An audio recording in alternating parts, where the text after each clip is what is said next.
Happy blessed weekend, guys. Good morning.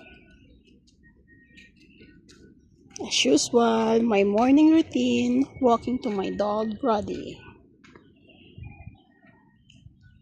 Ayan. Itong building na to, guys, ito yung aming place.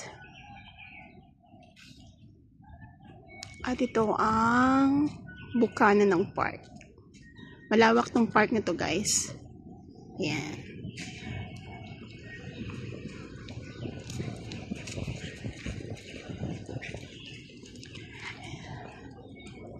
So, ayan ang aking buhay dito sa Hong Kong.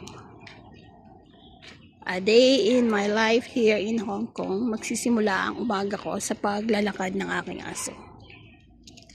And then, pag-uwi ko, pagtapos ko ilakad ng aso ko, mag-prepare naman ako ng breakfast.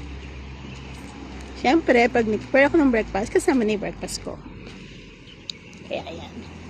O, tingnan nyo ang aso ko, guys. Masigla to ngayon. 2 days na tong masigla. Mas mainam pala yung hindi siya umiinom ng gamot. Kaya lang, baka sumpungin ng kanyang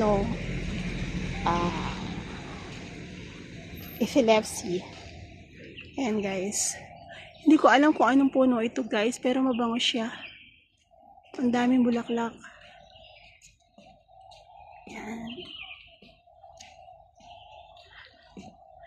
Ligtas ka nga lang maglakad dito ng aso kasi merong right way for walking.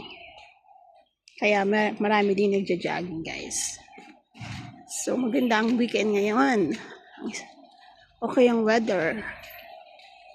Although, medyo malamig pa din. Ayan. So, tara, guys. Lakad tayo. Walking is the best exercise.